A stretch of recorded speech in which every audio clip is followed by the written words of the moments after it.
Hi everyone, welcome. My name is Fatime Keshavarz. I am Director of Roshani Institute for Persian Studies here in College Park. And I would like to welcome you to this very important and very interesting panel with distinguished panelists, most of whom I'm sure you already know, but you will get something of an introduction also. Let me just say that this event is organized collaboratively by Roshani Institute and the Center for International and Security Studies at Maryland, CISSM. And I would like to just say a few words about these two institutions that collaborated and put this panel together. The Center for International and Security Studies at Maryland is an interdisciplinary policy research center located at the School of Public Policy.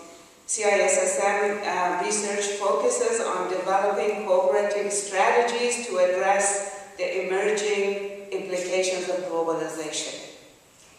Specifically, CISSM researchers build the case for a fundamental transformation of security policies by focusing on areas where current policies fail to adequately reduce risks, including the management of nuclear weapons and nuclear energy, which is something that would be also part of our discussion today.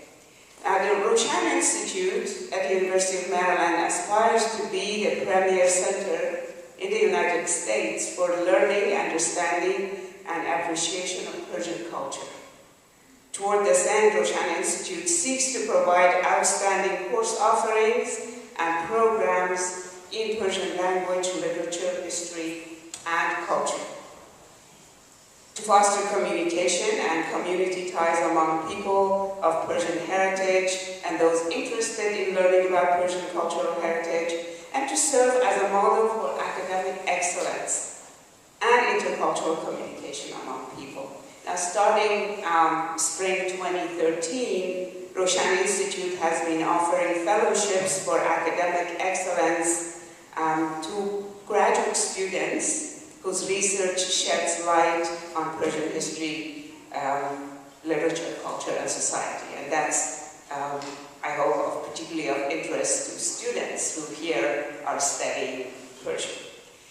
Now, it is my great pleasure to introduce my good friend and colleague, Professor Shebly Telhami, who has graciously accepted to chair and moderate the panel. Shebly is the Anwar Sadat Professor for Peace and Development at the University of Maryland, College Park, and a non-resident senior fellow at the Saban Center at Brookings Institution. I have to warn you that I'm not going to read everything about Shebly, or he's done so much that it will be taking a good part of the panel. Before coming here, Shebly has been in many other distinguished institutions, including Cornell, Princeton, University of South California, and also University of California at Berkeley.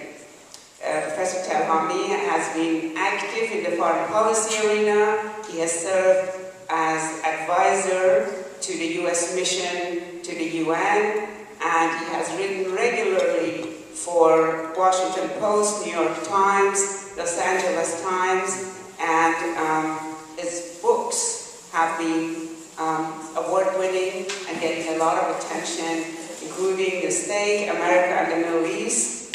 Another recently published book was The Peace Puzzle, America's Quest for Arab-Israeli Peace, and most recently, The World Through Arab Eyes, Arab Public Opinion and the Reshaping of the Middle East.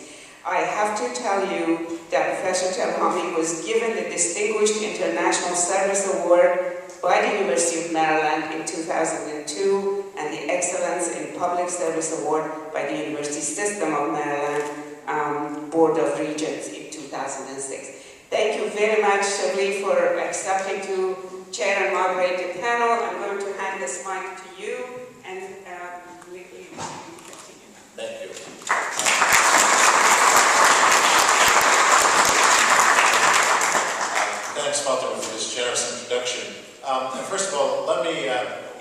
also on behalf of the School of Public Policy and Roshan Institute on campus. Those of you who haven't followed Iranian studies on campus, it's really expanding. It's becoming one of the centers in the country. I think started off with a senior professor, impressive scholar who arrived here, Ahmed Karim Haqqaq, who's here as well. And then they established the center, and then the addition of particularly my colleague Fatima Keshavarz to Maryland. So we really have a fabulous program that is likely to expand on Iran in particular, but on Middle East studies broadly. I also would like to acknowledge the attendance of my own colleague, Professor Tom Schelling, our Nobel laureate from the university, who's here. And Professor Schelling is known to all of you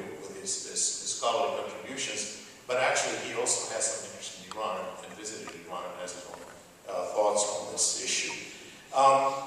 Before I introduce the speakers, I just want to put this in a little bit of perspective. I mean, what we're seeing is something really remarkable taking place with a diplomatic opening for the first time in a long time. I don't want to say ever, but for the first time in a long time between the United States and Iran in particular, especially over Iran's nuclear program.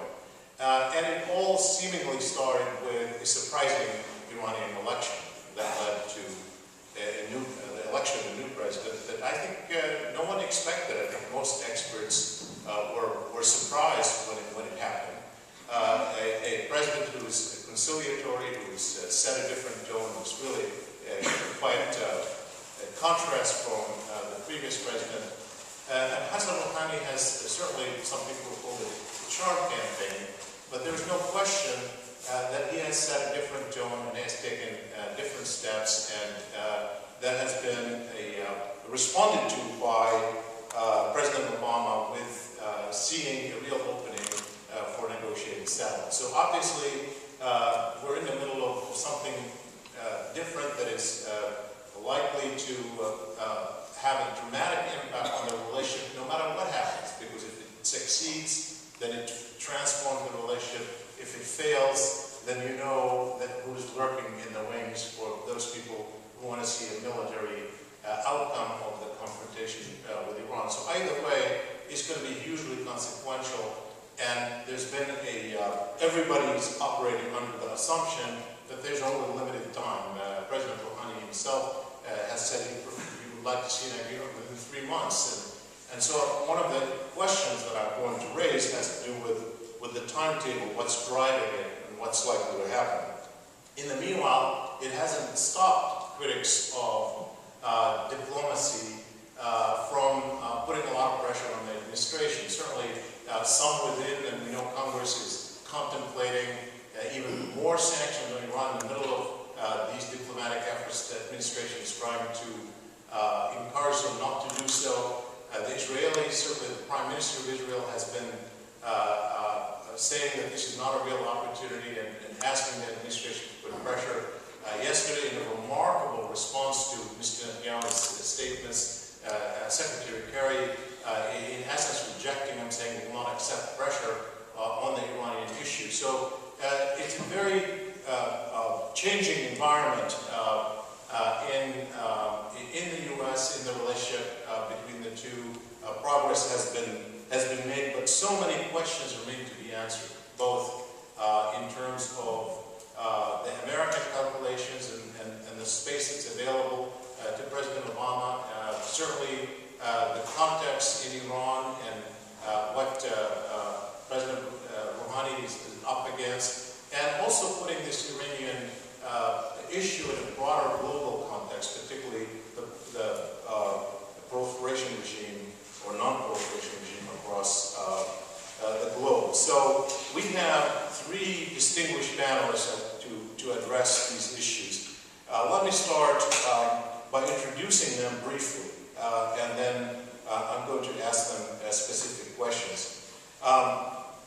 Immediately to my left is Dr. Fatima Agiyevcu, who is the CEO of Nonviolent Initiative for Democracy and a faculty member at the University of Massachusetts and a former member of the Iranian Parliament. She had held academic positions at MIT, Harvard University, and University of Connecticut, and we're really glad to have her here. She's written many articles, including in leading American newspapers such as the New York Times and the Washington Post. Immediately next to her is our own Professor Nancy Gallagher, who's the Associate Director for Research at the Center for International and Security Studies, CISM, that's co-sponsoring this event, and a Senior Research Scholar at the University of Maryland School of Public Policy. She co-directs the Advanced Methods of Cooperative Security Program and has served previously as the Executive Director of the Clinton Administration's Comprehensive Test Ban Treaty Task Force. She's written a lot on broader proliferation issues and verification issues, including a 1999 Johns Hopkins University book on the politics of verification, and so we're certainly happy to have her on this panel. And finally, my friend Trita Parsi, many of you know of him. He's been not only an excellent scholar with two outstanding books related to Iran and the U.S. relationship with Iran, American policy toward Iran, or even the triangle of U.S.-Israeli-Iranian relations. He's also been very influential in the policy debate in the U.S. On major television networks and radio, and his PhD is from the Johns Hopkins School of Advanced International Studies, where he wrote a dissertation that became a book. His most recent book, which I forgot the title, Trita, I thought I had it here, but I don't. Single roll of the dice, Obama's diplomacy with Iran. Right, and which has already gotten a lot of acclaim in the public discourse. So I'm glad to have you all on the panel, and I'll join you on the table, and then I'll ask you pointed questions.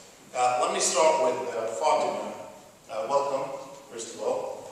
And I'm going to start with a question that's specifically related to the domestic political environment in Iran. I mean, you know, we always have debate in our field. Do people really matter all that much? And it seemed, you know, we had one president that was seemingly offensive to so many people around the world. He's gone. We have a new president speaking different language. It seems to have opened up opportunities. Is this only a question of style, or are you reading some profound change taking place in Iran itself? Were you surprised by the results of the elections?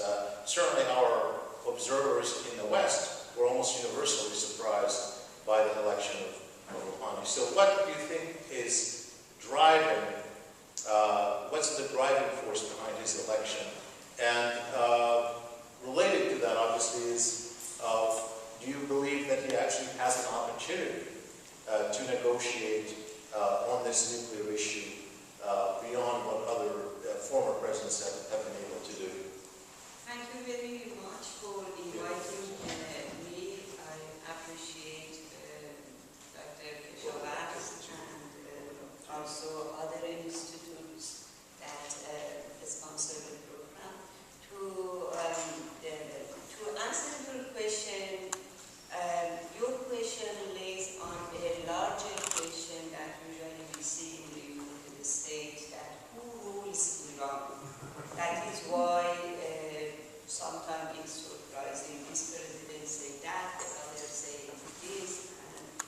And the dominant understanding among the policymakers and the scholars, think tanks who work on Iran issue is the supreme leader is the person who decides, and doesn't matter who is president.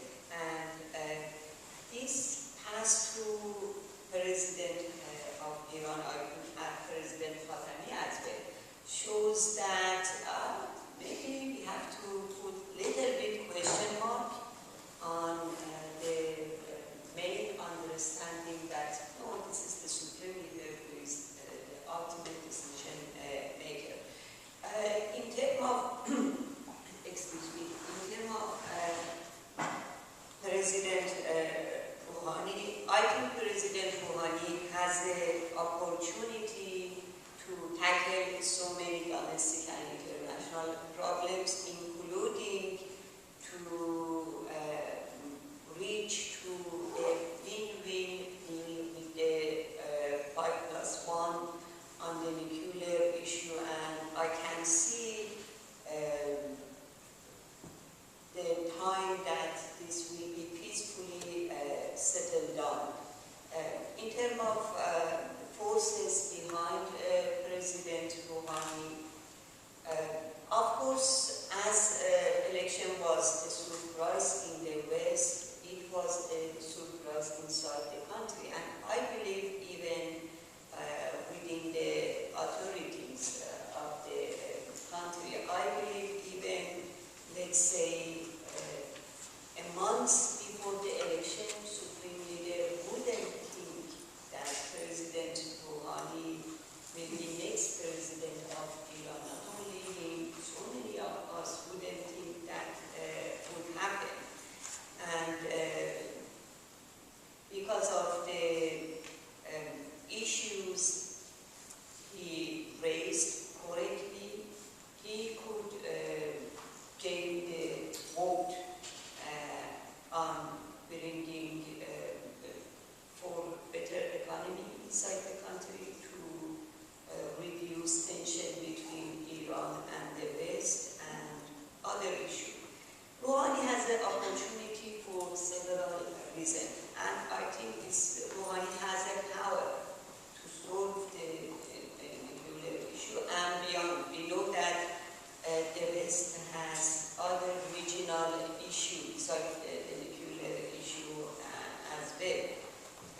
Rouhani has a power for so many reasons. For the politics in any country, besides the formal politics, you have to look at the informal politics as well, of course. And President Rouhani is part of the establishment, has a very good relation with the Supreme Leader. He, during 8 years war between Iran and Iraq, President Rouhani had a sensitive responsibility related to backing logistics of the war, so he has a good relation with military officers, including the Sepah Basaran. He was member of parliament, he was part of the presiding committee of the member of parliament, and including the chair of the National Security Committee in the parliament. I am saying this to say that he knows exactly dynamic politics inside the country. He has a good relation with those who have a power inside the country. And for a past, after 2004, that he had to leave the National Security Council, he has been sitting in a most important think tank, doing research, reading, analyzing, and observing politics inside the country. So he has a good base, good understanding. He has a strategic person. So even the impact of sanction, we can't deny that sanction had a great impact on the country's economy. He is a person who can bring all people, and he's a consensus-making person. So he started working.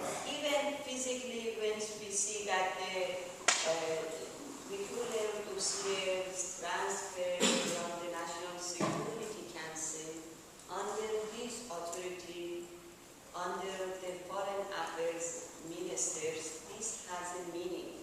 It has meaning that everybody agreed to give a full hand for him to reach to consensus. And also,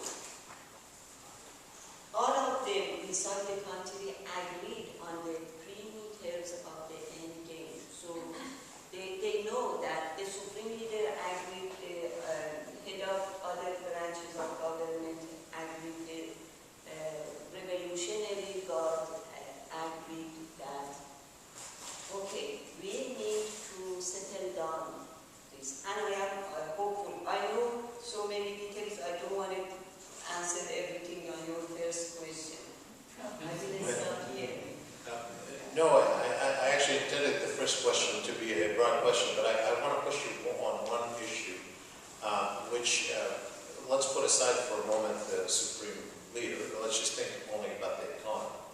And you have very clearly said sanctions certainly had an impact, and obviously one major interest for Rouhani would be to remove the sanctions.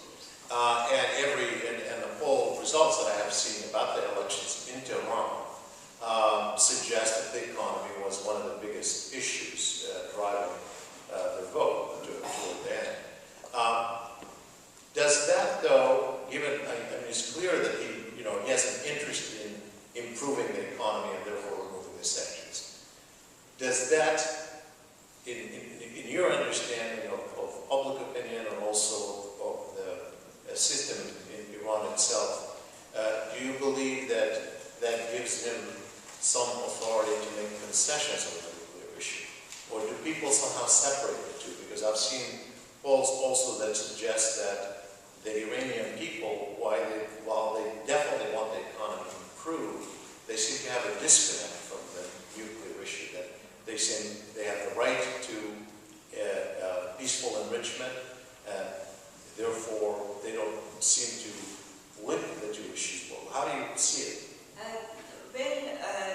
Of course, people want their economy, their everyday life be priority of the government.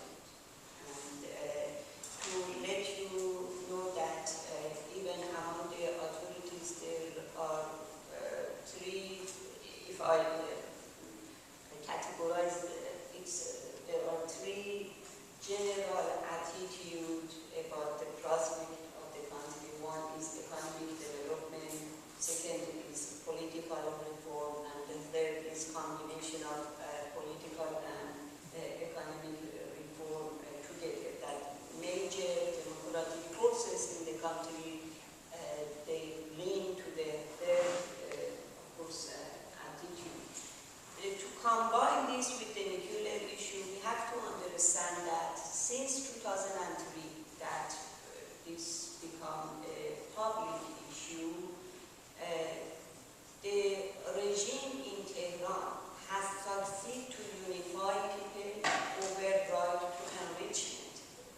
That is why one of the perimeter and minimum requirement of the Iranian team is they are not going to give up domestic enrichment. But on the degree of domestic enrichment, of course, that is open to dialogue and reach to. People, little by little, they understand that this was connected to nuclear issue. Before that, during the Ahmadinejad government, they didn't want to let people understand that links, that if the situation is getting worse, sanction has an impact. But I have to tell you that the sanction is not the only issue for bad economy in Iran. Mismanagement is a major issue in the country, and Iran's economy has suffered for a long time, even before the revolution has been suffering from bad management. And of course, recent years it's getting Let me move to Trita. Trita, I also want to ask you something on this issue specifically about you're in a position to understand both sort of the Iranian calculations as well as the American calculations on this one. And one quick question I'd like to address is, what do you think, I mean, you can see Rouhani's short timeline that he put on the table. What does he need to take home to fend off the hardliners in Iran? What does he need for his public opinion?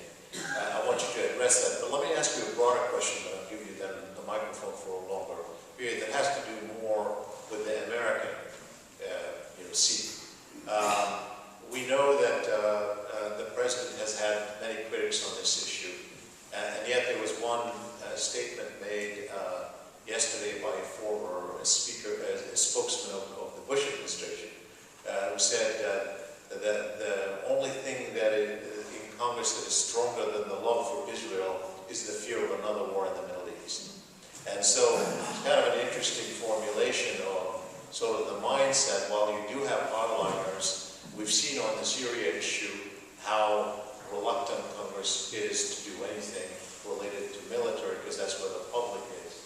And so I'm wondering, first of all, whether this supposed pressure on the president isn't quite what people are assuming it to be based on what we've seen on Syria, what we've seen about the reluctance to engage in war. Does the president have more space than people assume he does, based just simply on the discourse of some commentator writing in the Washington Post or the New York Times, rather than the real read of so what is the space that's available to him?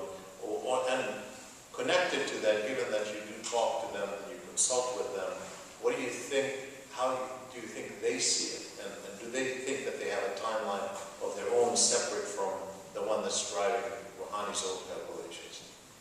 I think that's an excellent question. And again, thank you so much for all you being here at the Roshan Center and the University of Maryland for organizing this. I think that's an excellent question. Let me perhaps broaden it a little bit further and say, what are the reasons, what are the factors that has now created a situation in which very quickly we're seeing a significant uptick in diplomatic activity and discipline when it comes to diplomacy? I mean, first time ever that there's significant talks going on and no one is leaking. That's extremely unusual. It's a strong indication of how sincere both parties have become. I was in Geneva for the last round of talks, and it was a degrading vision of seeing how the journalists were running after the negotiators and begging them for a comment because they were so tight-lipped, and for good reasons. So what are the different factors that have caused this? I think there's a large number of them, and I would actually not include U.S. sanctions as one of them. Now I'll explain why they're wrong. Not to say that they haven't, I agree 100% they've had a significant impact on the economy. From the American side, first of all, Syria is, the way Syria evolved and the way that both the White House and Congress discovered the ferocity of the American public's opposition to another war, even if that war was presented as being so insignificant you will hardly notice it. This was a shock. You had, and it's not just that it was like 65 or 70% of the population that was against the war, it was that they were so intense in their sentiments, whereas the 30 or so percent who were favoring the war were quite lukewarm and in their enthusiasm. And this became very visible on Capitol Hill because you had members of Congress who reported that they got 1,000 phone calls, angry phone calls, against the war for every 3 phone calls they got in favor. What that did is that helped inadvertently push Obama deep into diplomacy territory when it comes to Iran. If this thing had turned out the other way and there actually had been a military confrontation, sanctions or no sanctions, Rouhani or no Rouhani, we would not be seeing any functioning diplomacy between the United States and Iran right now. The other most important factor, of course, is that the Iranians elected Rouhani. Surprise to a lot of people, perhaps too surprising. There was a lot of indicators that show that at the end of the day, if the population decides to go out and vote, we've seen a very clear pattern of who they tend to vote for, if they decide to vote in large numbers. It was really a game of seeing to what extent would they decide to participate, mindful of how last time around problems that existed with the vote, the abuse and repression that took place afterwards, this very strong sense that the vote, that they got cheated on that vote. But this time around, I think what happened ultimately was that people realized that even though Khamenei managed to get his way in 2009, it was a Pyrrhic victory. It cost him so much. The rifts within the regime were so deep, he could not afford to do that again, particularly not twice in a row. So this time your vote actually could count. And you can see in the polls that University of Maryland did, how swiftly in the last 3 days before the elections, people decided to go out and vote and Khamenei up their votes. And as a result, the result of the election is not surprising. What was surprising is that they decided to participate in such large numbers. Third factor, and this is where it comes into the sanctions issue, is the fact that the deal that at the end of the day most likely is going to be struck is pretty much the same deal that could have been struck 8 years ago. In fact, it's a little bit worse than the deal that could have been struck 8 years ago. What we see in the last 8 years is 8 wasted years of mutual escalation. Both sides have done everything they could to strengthen their bargaining chips and their cards, but in essence it hasn't changed a thing. The Iranians have now 19 or so thousand centrifuges compared to 8,000 when Obama came in, but their economy is crushed.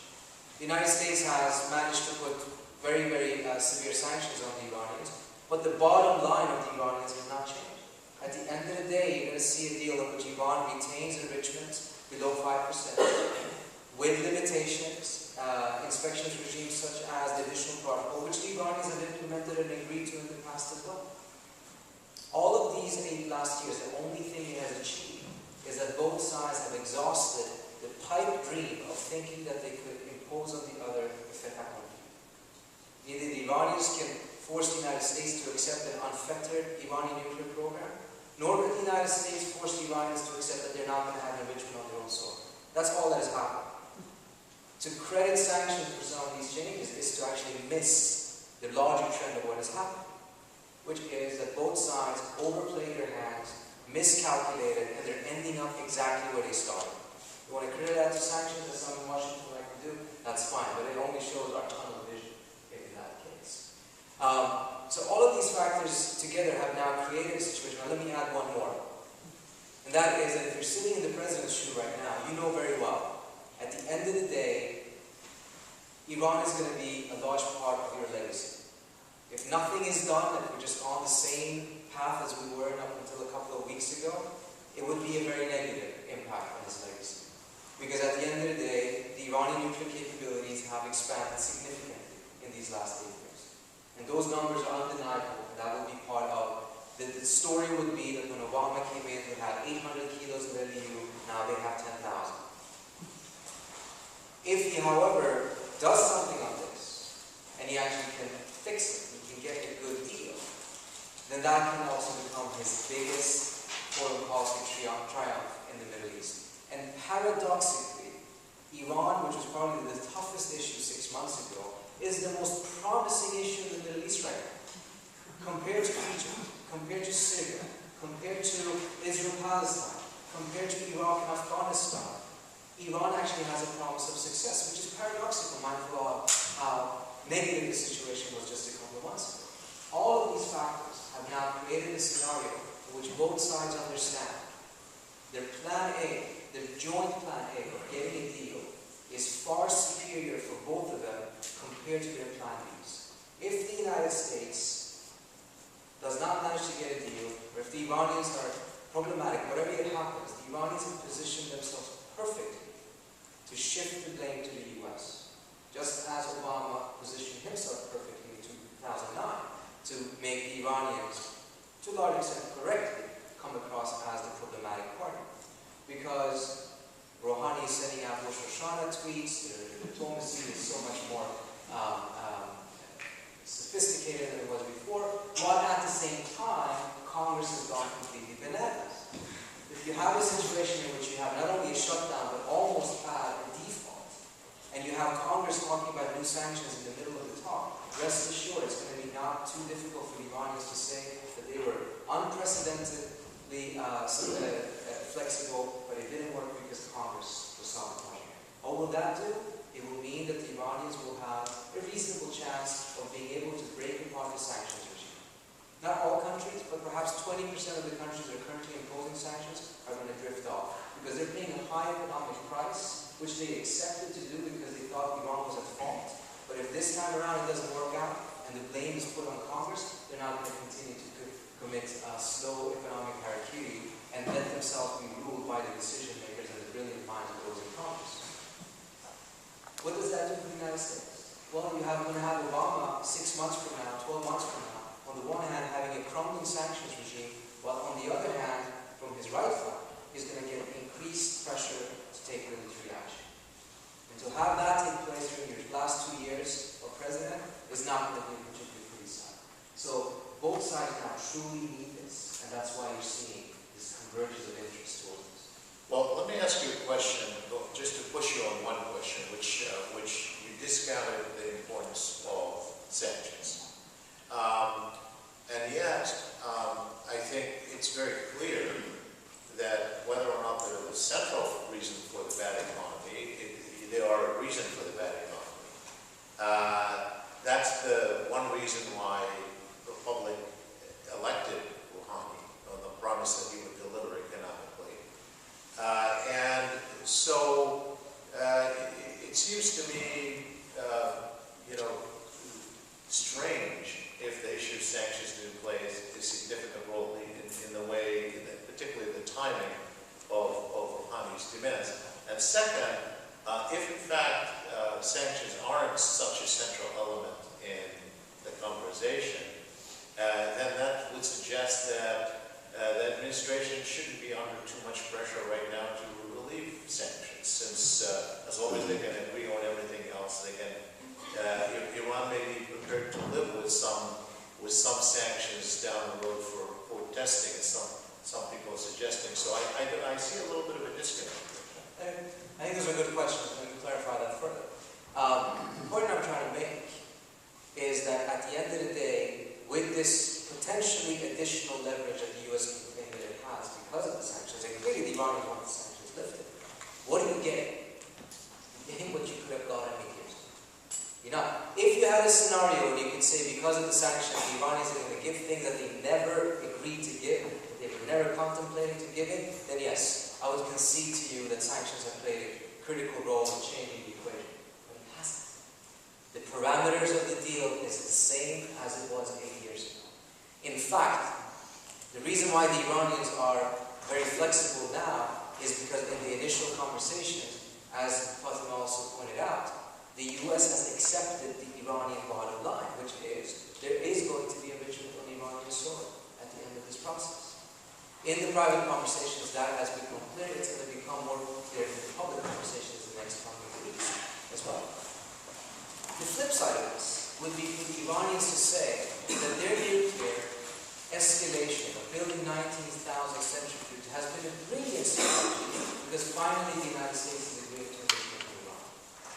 I don't think anyone over here would buy that. Because, at the end of the day, it didn't work that way in our conversation in Washington. And I don't think the sanctions work that way. Moreover, if you have more sanctions being imposed right now, or if there isn't a mutual compromise in the way that it should develop, then this is going to fall apart. And as a result of that, we're going to be in a situation in which we didn't get a deal, in spite of all this. But let me add one more additional point as to why I think it's important. I understand why, from the administration's perspective, you do want to talk up the sanctions because they're playing a political game in which they have to come across as tough. I'm worried about the false narrative being created here that's going to further undermine the United States' ability to use its full tool of instruments for statecraft going forward. Some of you may have read Leslie Gelb's article in Foreign Policy magazine a couple of months ago called "The Myth That Screwed U.S. Foreign Policy for 50 Years." It's a fantastic title, it's an even better article. And what he points out is on the anniversary of the Cuban Missile Crisis, and he points out that a myth was created then in which we have been led to believe that the way the United States won the U.S. missile crisis with Cuba was that we went eyeball to eyeball and the other side blinked first. Essentially saying that what got this done was that we just stood firm and we stared down the other side. And for about 20 years, the US government managed to keep out of public conversation the fact that actually what happened was a mutual compromise. The US promised not to invade Cuba, the Russians took away their missiles from there, and the US took away its missiles, the Jupiter missiles, from Turkey. But this was not part of the public conversation. Instead, a myth was created that became the gold standard of statecraft, which is we just need to stare down the other side. And that gold standard has made it so much more difficult to pursue diplomacy going forward, because you have to compare yourself to that mythical gold standard that was never true in the first place. Because it didn't work out. Now we're seeing a different false narrative being created, thinking next time we have a problem with a country that is developing a nuclear program that potentially can have a military dimension, let's go down a sanctions path, let's crush their economy, let's do all of these things because it worked in the Iranian case, whereas in reality, over the course of these last 15 years, there's so many instances in which this actually could have led to a full-blown war between the two sides. And the sanctions factor actually did not bring the United States a better deal than they could have had in years ago. If we have more perpetuation of these false myths, just because they make tactical sense for the administration to say those kind of things right now, we're making it more difficult for future diplomats to be able to effectively secure U.S. national security. Let me move to Nancy. And Nancy, I'd like to focus more on the broader proliferation issue. And I think if we look at the Iranian the issues that the international community had with Iran in the first place, is Iran is signatory to the Non-Proliferation Treaty, and obviously it wasn't over breaking the norms and rules of that treaty. So one of the things that I would like to hear from you is if, in terms of the treaty, what's permissible? We're talking about particularly enrichments, the level of enrichments, and what sort of rules of the game are permitted under that treaty that would allow for negotiated space between Iran and the international community. And clearly one of the things that were one of the issues raised in the debate by the U.S. and others was the consequences for broader proliferation, particularly if Iran were allowed to acquire nuclear weapons. So I'm wondering what this set of negotiation, what's at stake with regard to the non-proliferation treaty? What's at stake for the negotiators? What are the likely consequences? What's permitted within the treaty? Well, when I look at the question of whether or not Iran can reach a diplomatic solution with the West, I think that depends on, in effect, what the West insists on as evidence that Iran's nuclear program is purely peaceful.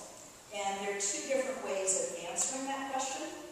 One way that treats Iran as different from any other nuclear non-weapon state party to the NPT, and says it can't be allowed to enrich on its own soil, regardless of how much you have in the way of international safeguards.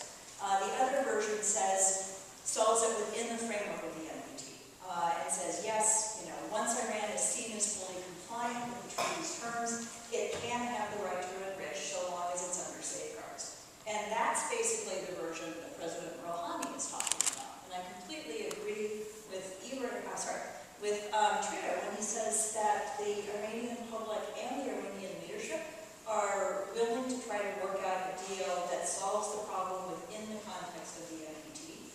They're not willing to work out a deal that permanently treats Iran as fundamentally different, more dangerous, less trustworthy than any other country in the world. Iran's currently negotiating with both the P5 and the International Atomic Energy Agency, the entity that basically puts in place the safeguards to check on countries' nuclear programs to see whether or not it's consistent with saying them for peaceful purposes only. The details of those negotiations are being kept completely confidential, so I don't have any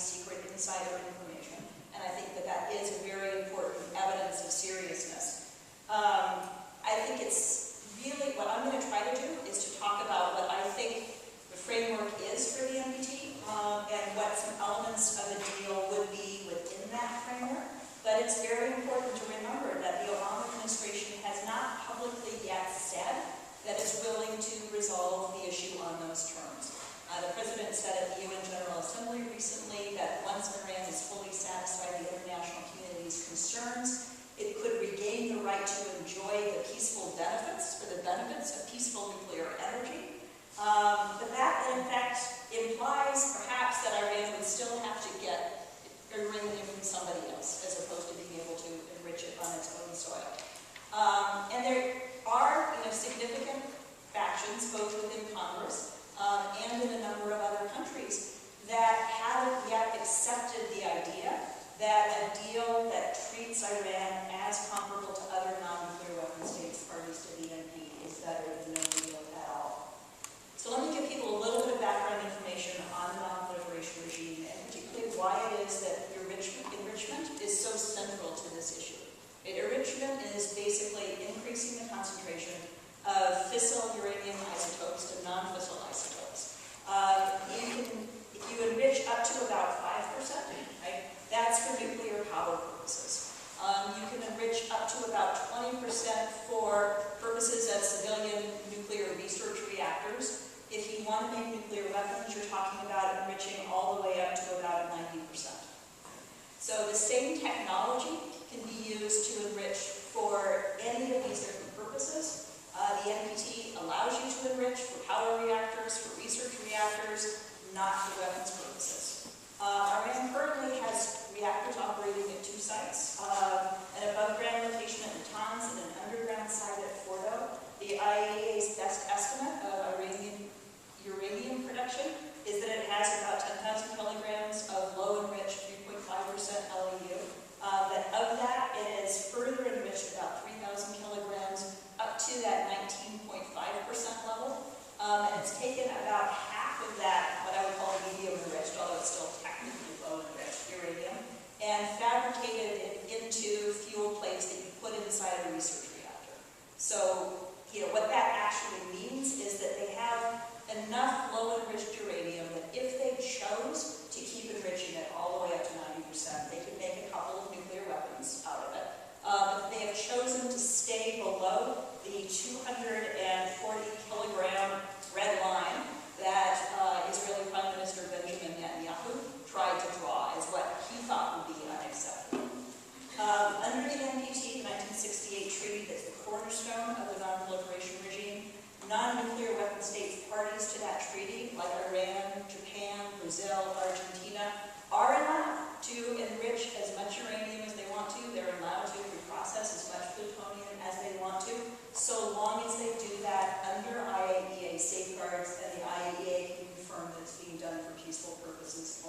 changed course and decided instead to focus on hedge capability.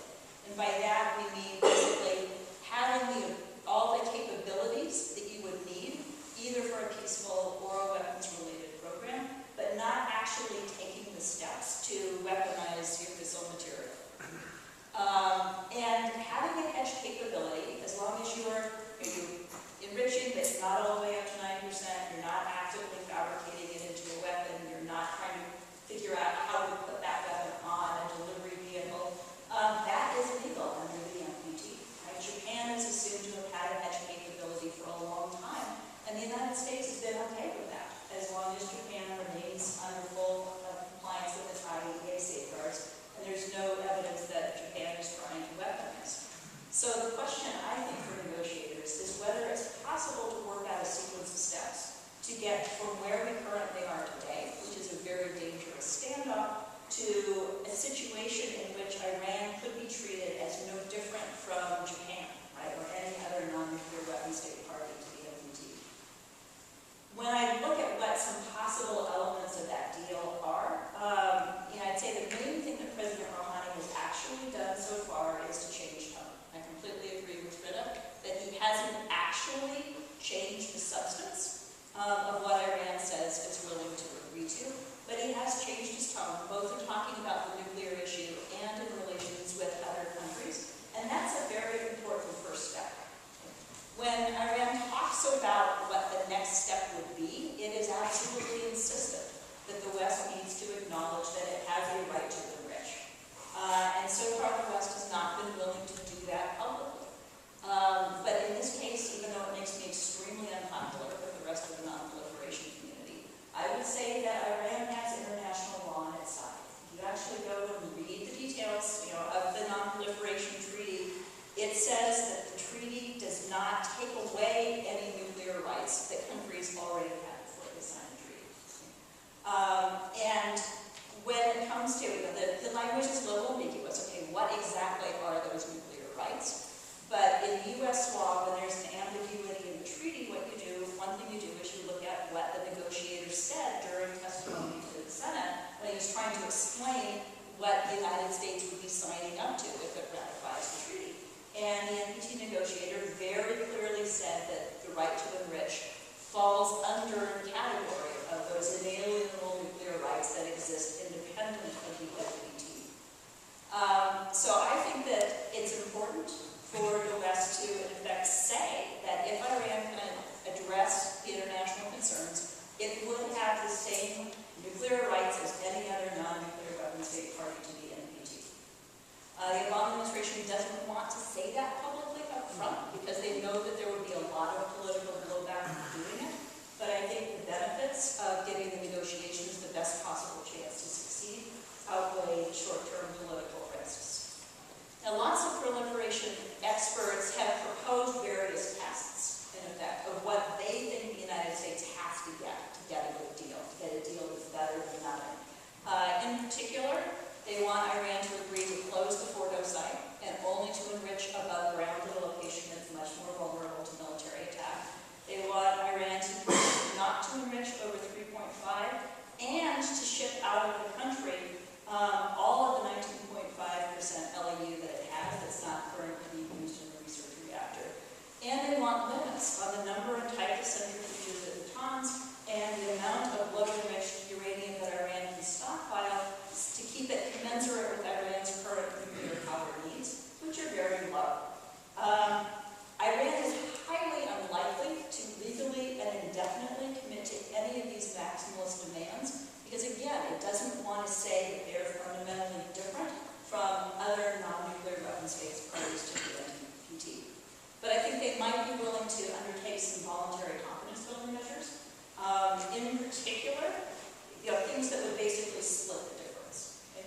So a voluntary moratorium on installing two centrifuges at Fordo, enriching over 3.5%, and stockpiling more than half the amount of 3.5% LEU that they would need for a nuclear weapon are things that I could see Iran agreeing to. And a lot of people will say, well, but that doesn't make it physically impossible for Iran to somehow divert enough uranium from break out of the treaty and to enrich dual weapons work. And I agree, it doesn't make it physically impossible, but that's the central NPT part of it, right? Is that countries are allowed to have those capabilities as long as they're under safeguards to make sure that they're not being misused. In terms of transparency measures, because Iran is already so heavily subject to inspections, there's not a lot more they can do under the standard safeguards agreement. I think it would be really important for Iran to say unequivocally that they will provide timely information about any construction and to bring the additional protocol into force as quickly as possible. I think they need to address residual questions about possible weapons-related activities, but here the focus shouldn't be so much on figuring out exactly what happened in the past, unless there's some sort of amnesty agreement in which Iran is reassured that if it provides information that's incriminating, that's not going to permanently prevent it from being able to be treated like any other non-nuclear weapon state party to the NPT. What you really care about going forward is that it doesn't happen again. The more steps that Iran takes to improve its relations with its neighbors and with the United States, the less likely the West is to put the worst possible interpretation on Iran's motives and behavior. But that's a two-way street. I mean, it's equally important for the United States and other countries to change how they treat Iran. And likewise, the more steps President Rouhani takes to relax domestic political and social restrictions, the easier it is for the West to say, no, things really are different. But I think any efforts by people in the West to link progress on the nuclear issue to internal changes would only backfire by reinforcing the fear that the nuclear issue really is nothing more than a cover for soft regime change. That was very helpful and exactly what I hope you do. But let me just ask you one question related to that, which is, you articulated the demands that are put forth by the West to Iran, suggested that almost all of them are not required by the terms of the Non-Proliferation Treaty. So they're really additional demands that are coming out of this. Sorry to interrupt you, just hoping to open up Yeah. and have some time for the audience to ask questions. We'll do that. If you've suggested that those are outside of the treaty, what about clarification? Because you had made the statement up front that states are allowed to enrich peaceful purposes on their own terms, as long as there's verification that they're not used for weaponizing. And I'm just wondering in this particular case whether there are any norms pertaining to methods of verification, whether what is being proposed also goes beyond the typical norm on the verification. Everything that I said about the IAEA safeguards, that's the central method for verifying the non-nuclear weapon states parties' compliance with the treaty. Great. Well, thanks very much. And so now we can turn to the audience for questions. And if you don't mind, if you can identify yourself first, and obviously, hopefully it'll be a question rather than a comment. And if you can be specific in terms of which member of the panel you're asking the question to.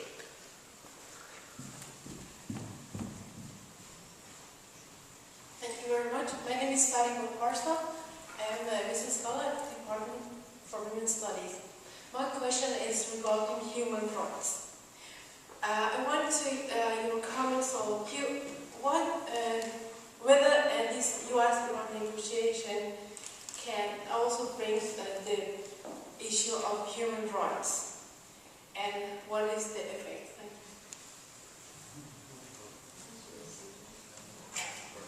How U.S.-Iran relations change will affect the human rights situation? The human rights situation. You want to answer that? Anyone in particular you're asking that question to? I would like your comments.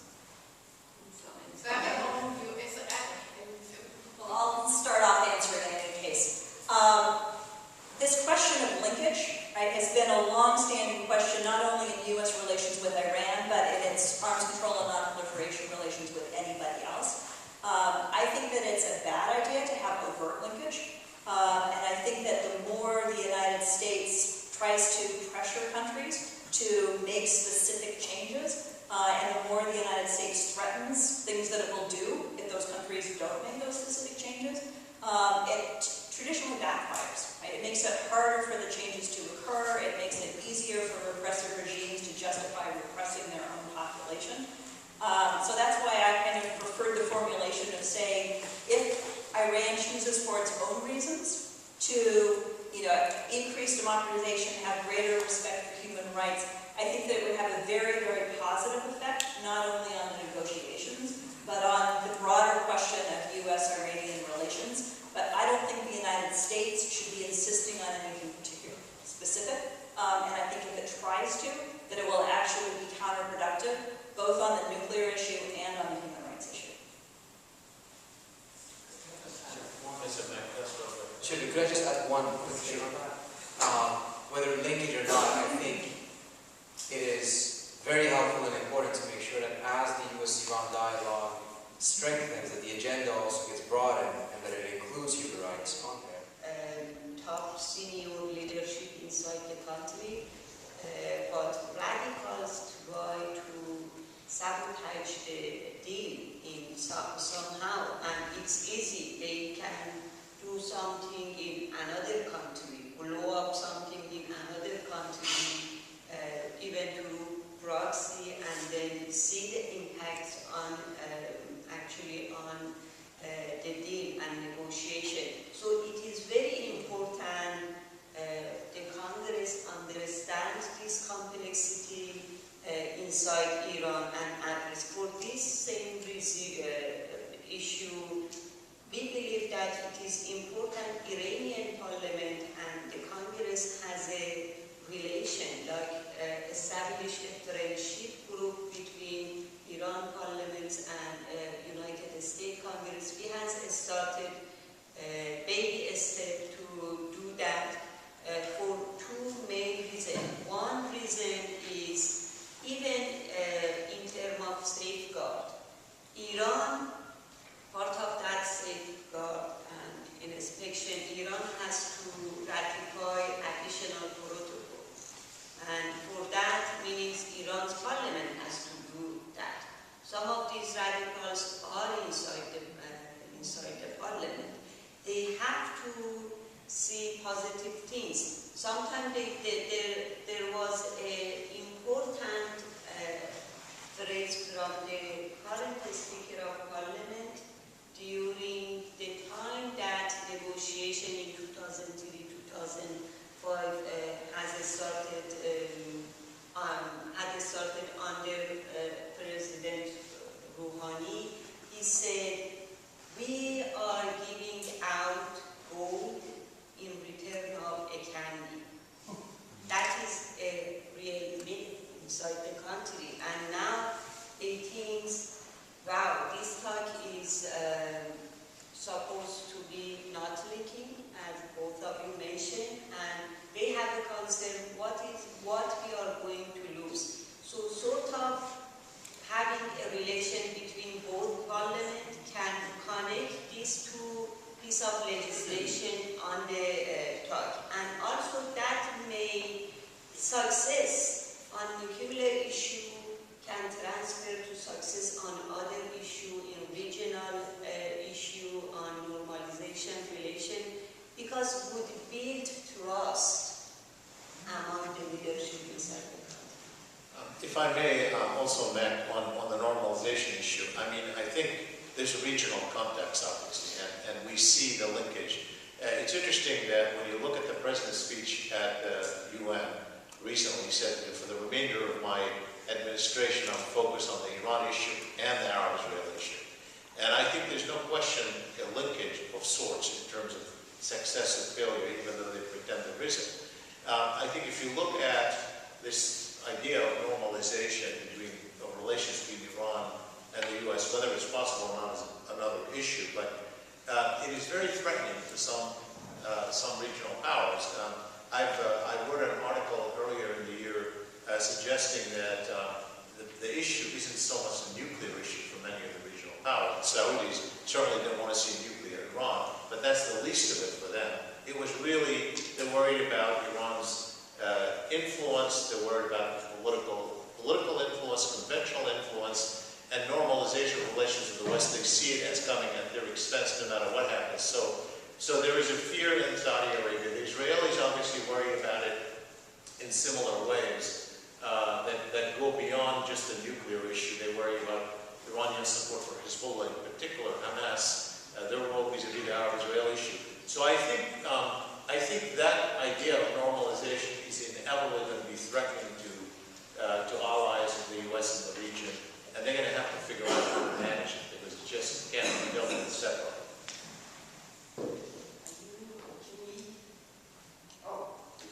I thought we had till 1:45. Is it that we have till 1:30? We have lunch at 1:45, but if you'd like to take one more question, I think we go ahead and do that. Yeah, my understanding was, but sure. Anyone else? Yes, please. Yes. Hamid Al-Thanayan, PhD student in the Department of Government and Politics. Thank you for being here. I have a quick question. The popular wisdom nowadays is that the Supreme Leader has ultimate control over domestic elements in Iranian politics. But to what extent is that statement true, especially considering the deal right now between Iran and the U.S.? Is there a breaking point where conservative elements or hardliners would break lines or try to sabotage this deal domestically in Iran, or try even to put pressure on the Supreme Leader of Iran? Thank you. Radicals can actually, we could consider them as one of the players inside the country, but Rouhani tried to brief all of them, that means the Revolutionary Guard as a great cloth in Iran's politics. The parliament is secondary, and the Supreme Leader and his office, and they have been briefing constantly on the talk, and they understand, and they cannot damage the talk. The radicals cannot damage the talk, but it is important to understand the impact of them, and the other party also has to understand that some of these elements, these shows complexity of the politics in another country, and they had to play with that in order to continue the talk without considering those actions or, let's say, reaction of the radicals. I don't have a main concern over the success and continuity of the talk, because I believe this is a decision has been made, and this decision wouldn't be changed in future if they see positive step forward to West. I think it will be settled down very soon. Anyone else wish to say? I mean, we've been talking about sort of parameters of a possible deal, and I think that as long as the negotiations look like they are proceeding and succeeding within those parameters, i.e. Iran is allowed to enrich under tight IAEA safeguards, you get progressive sanctions relief, and some type of security assurances from the United States that it's not actually after regime change, then it probably would be very difficult for radical forces within Iran to completely sabotage that. It might be easier for radical forces within the United States to sabotage it, right? But part of what I'm looking at is the sanctions question, right? When Iran has said, we want total sanctions relief as the first step, right? That's not a serious negotiating posture. When the United States says, yeah, we'll talk about lifting the sanctions after you've done everything else, right? That's not a serious negotiating posture either. So I do think you've got to pay attention to spoilers in both countries. But I think that if you stay focused, on a deal within the NPT framework, that the Supreme Leader certainly has signaled that he wants to see if the negotiations can work on those terms, and we should give them an honest chance to succeed. I think people have probably a better idea of the conspiracies and the myths that exist on the Iranian side in in how they are trying to explain how the US government works. We're not as cognizant of our own myths and conspiracy theories about how the Iranian government works. As Shibli mentioned, that no one expected, in fact in Washington, the conventional wisdom was that Jalili was essentially a done deal for the elections, because that's what Khamenei wanted. Never mind, Jalili never polled above, I think, 11%, but he was apparently the shoe-in for the presidency. When that didn't happen, then it was so clear, based on the previous analysis, that Rouhani winning would be a bad thing for Khamenei, or at least would not be what he desired, yet that happened. It didn't cause people to take a step back and say, hold on, perhaps our assumptions were incorrect, perhaps our theories were somewhat weak, perhaps we were engaged in something that wasn't entirely accurate. Instead, a new conclusion was added on top of the old false conclusion, which was now, why did Khamenei permit this? And that's when you're actually getting into conspiracy theory territory. Because whatever yet happens is because Khamenei some way, somehow wanted it. Because we assume, without evidence, without critical thinking, that he is all in control in Iran. And even in face of very clear evidence that that's not the case, we don't recognize that. Instead we ask ourselves, so why did he permit this?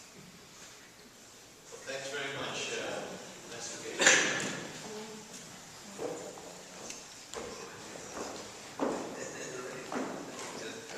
Well, thank you very much. I'm not going to say very much. I think it was a superb panel. Thank you all. I think you provided us with a wealth of information.